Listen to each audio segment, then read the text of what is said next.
Perlindungan hukum terhadap anak korban perang dalam perspektif hukum humaniter internasional. Studi kasus tawanan perang anak Palestina oleh Israel.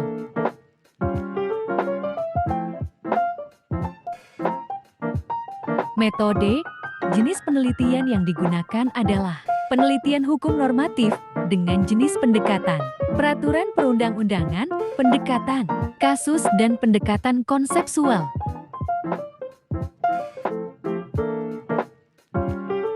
Hasil dan pembahasan perlindungan yang seharusnya didapatkan oleh anak-anak korban perang ini berupa kehidupan yang layak, seperti mendapatkan asupan, makanan yang cukup, pakaian serta perawatan medis dan tempat tinggal yang layak.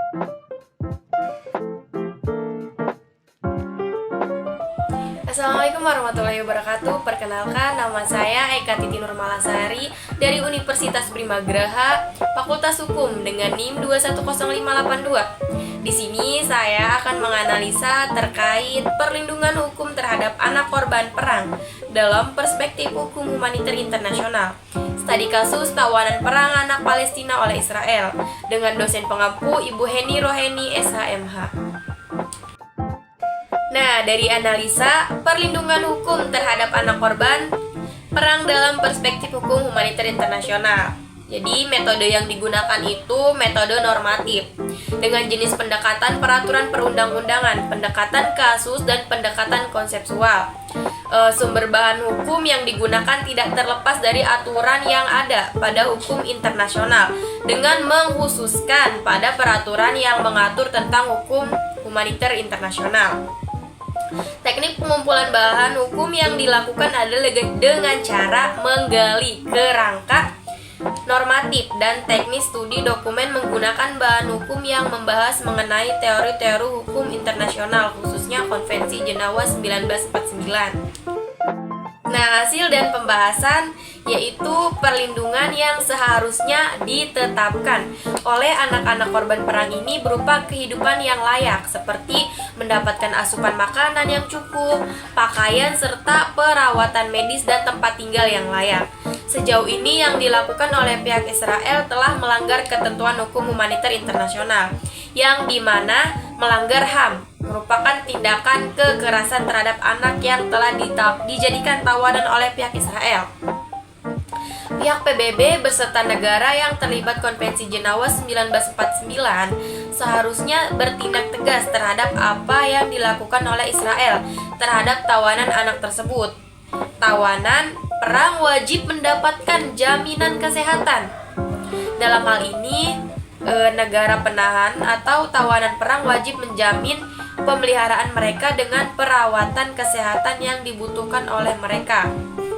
Adapun sanksi yang dapat ditetapkan kepada Israel adalah membawa kasus penawan dan penganiayaan anak ini ke Mahkamah Pengadilan Internasional agar dapat langsung diinvestigasi, dan apabila investigasi ini telah memenuhi yurisdiksi, maka proses pengadilan dapat dijalankan sehingga sanksi yang dapat diterapkan Mahkamah Pidana Internasional yaitu hukum penjara yang tidak melebihi batas tertinggal 30 tahun atau hukuman penjara selama seumur hidup.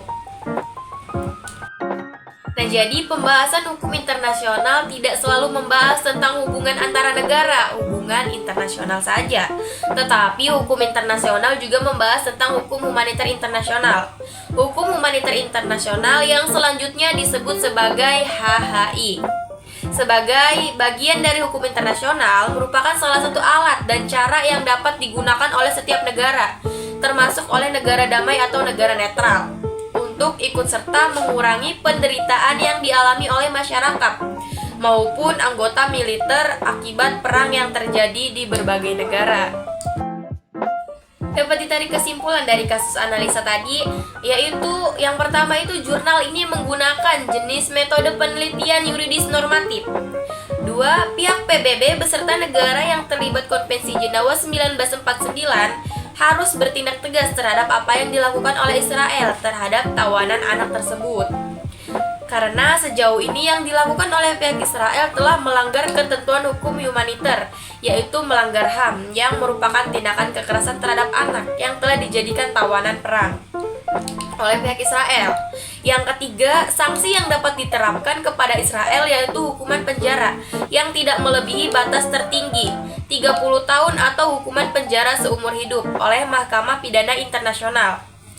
Istilah dari hukum humaniter internasional secara lengkap di dalam Protokol Tambahan 1 di tahun 1977 disebut sebagai International Humanitarian Law Applicable in Armed Conflict. Yang keempat itu ada perlindungan hukum terhadap anak korban perang antara Palestina dan Israel yang dilakukan oleh pihak Israel. Hal ini bertentangan dengan aturan yang terdapat dalam Konvensi Jenewa 3 tahun 1949, di mana dalam pasal 105. Dan yang terakhir itu ada, jadi itu terdapat dua sumber hukum humaniter internasional, yaitu hukum Jenewa dan hukum Den Haag. Mungkin itu saja yang dapat saya sampaikan, kurang lebihnya saya mohon maaf. Saya akhiri, wassalamualaikum warahmatullahi wabarakatuh. Kesimpulan. Pertama, jurnal ini menggunakan jenis metode penelitian yuridis normatif. Kedua, pihak PBB beserta negara yang terlibat Konvensi Jenewa 1949 harus bertindak tegas terhadap apa yang dilakukan oleh Israel terhadap tawanan anak tersebut.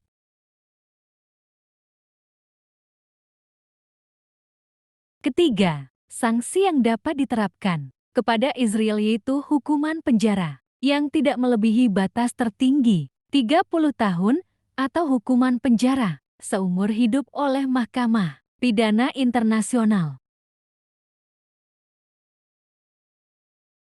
Keempat, perlindungan hukum terhadap anak korban perang antara Palestina dan Israel yang dilakukan oleh pihak Israel. Hal ini bertentangan dengan aturan yang terdapat dalam Konvensi Jenewa ketiga 1949, di mana dalam pasal ke-105.